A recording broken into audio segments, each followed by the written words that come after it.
Son los mismos datos, solo es cuestión de darles la interpretación y la dimensión adecuada. Por ejemplo, cuando hablan de vacunación y que les gusta hacer énfasis en que el 90% de la población mayor de edad ya está vacunada, pues si bien es cierto, es una forma pues engañosa de presentar la información. La realidad de México y con los mismos datos del gobierno, podemos deducir que hay 46.1 millones de mexicanos que no han recibido ni una sola dosis, porque ellos reportan 85 millones de mexicanos que han recibido al menos una dosis. Y cuando vemos cómo van con los refuerzos, encontramos que solo el 18.4% de la población cuenta con su esquema completo y con su refuerzo. Entonces, solo 18.4% de la población mexicana está adecuadamente protegida. Hay demasiada gente que por alguna razón, estamos hablando más de 46 millones de mexicanos, no han recibido ni una sola dosis y pues eso deja la mesa puesta para una siguiente ola un poco más adelante. Seguimos entonces en peligro, Arturo Erdely. Sí, sí, aquí en México y en muchos otros países esto no ha acabado. La idea es que cada ola que siga pues sea menos, que cobre menos vidas, que genere menos hospitalizaciones, pero sí, efectivamente pensar que no va a haber una quinta ola en México, bueno, sería muy bueno, pero se ve difícil. O sea, sí está la mesa puesta para que haya una quinta ola en México un poco más adelante. La cuarta efectivamente ya cayó en un agotamiento, pero se ve una quinta ola. Por eso también es muy importante esta discusión acerca de vacunar o no a los menores de edad desde los 5 años de edad, como ya ocurre en muchas partes del mundo. Hoy en la conferencia mañanera, nuevamente el subsecretario López-Gatell vuelve a decir que no lo ve necesario, que no hay un gran beneficio de ello, pero si uno analiza los datos abiertos de la propia Secretaría de Salud y calculan las tasas de letalidad por cada edad, puedes encontrar que los niños de 5 a 8 años tienen tasas de letalidad muy similares a los de 12 a 16 años. Se toman puentes, se toman vías férreas, siempre con la idea de que no van a ser castigados, aunque no lo recuerdo muy bien porque cuando en 1968 me procesaron, yo fui acusado de atentar contra las vías generales de comunicación. Y yo creo que era el delito más fuerte que pesaba sobre mí y que me condenaba, no, a 30 o 40 años de prisión. ¿Y qué ocurre en la actualidad con la coordinadora? Que precisamente atentan una y otra vez de manera sistemática contra las vías generales de comunicación, violan la ley, atropellan las normas. ¿Qué es lo que pasa? Que tenemos, Pepe, un Estado débil. La ley no es lo que rige las conductas. Siempre hay una manera de conciliar, por parte de la autoridad, de asumir, de procesar, de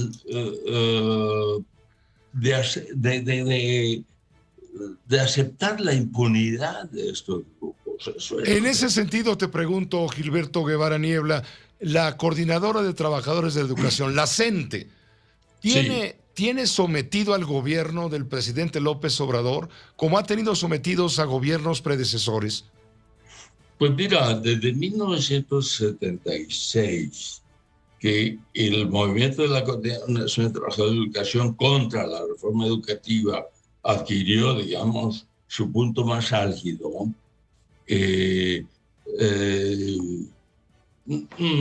su presencia política fue muy importante y lo que nosotros vimos en el gobierno de Peña Nieto es la negativa sistemática de Peña Nieto a hacer respetar la ley.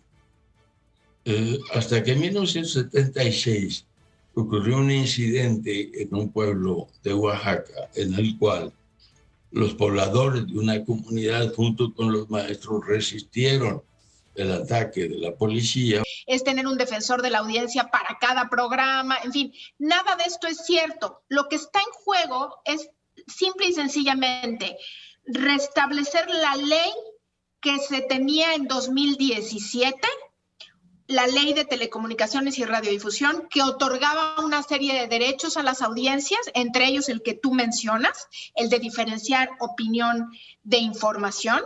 Otros también como códigos de ética, que también dicen que van a ser elaborados por el gobierno. Eso es falso. La ley daba más derechos a las audiencias y entregaba al Instituto Federal de Telecomunicaciones la facultad para elaborar los lineamientos, es decir, los cómo hacer para que estos derechos se materialicen. Eso es lo que decía la ley en 2017. Viene una modificación a la ley y se derogan varios artículos, entre ellos el que mencionas, de diferenciar opinión de información. Vienen litigios en contra de esta modificación legal. 2 de ellos se acaban de ganar, uno de ellos el de la AMDA y otro de una institución, Centro de Litigio para la Defensa de Derechos Humanos, y está por resolverse la acción de inconstitucionalidad que interpuso una minoría legislativa, por cierto, minoría de Morena, entre otros, pero muchos de Morena estaban ahí, en contra de esta derogación de los derechos de las audiencias. Eso está por resolverse en la Suprema Corte de Justicia.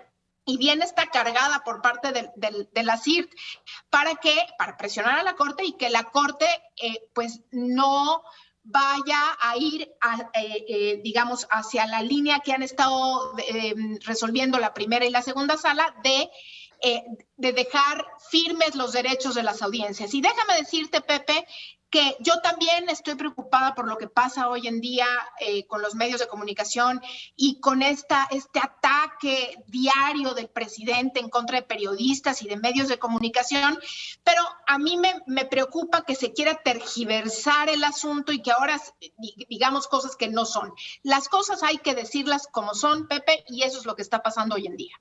¿Quién debe ser entonces el gran beneficiado? Dice la Cámara, de aprobarse esta moción, estaríamos regresando a los tiempos de la censura oficial. ¿Lo ves de esa manera?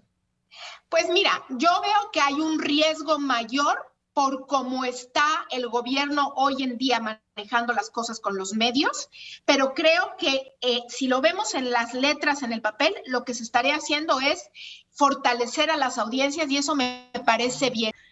Lo que está ocurriendo en la administración actual. Dijo el presidente que, bueno, pues estos números los usan sus detractores precisamente para seguir descarrilando su gobierno.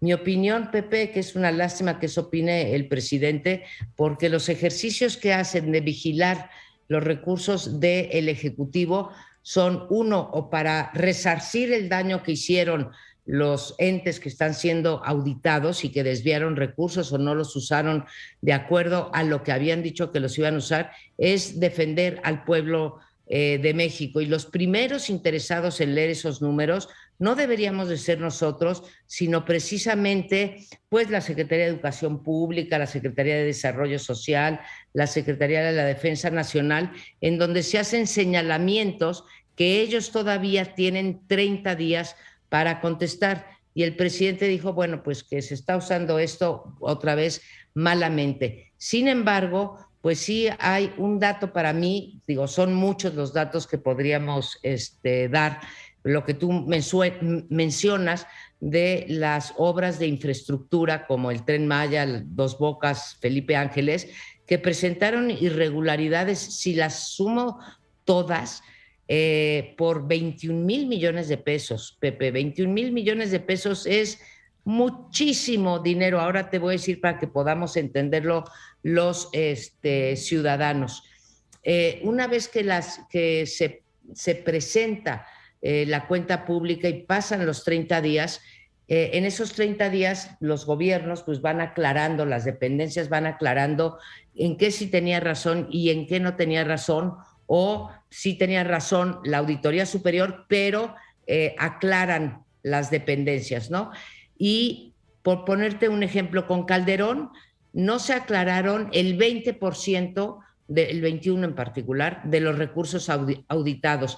Ya con Peña Nieto fue el 52% que no aclararon las dependencias. Y para 2019, que es el primer año completo que tenemos de López Obrador, la cifra sube a 81%.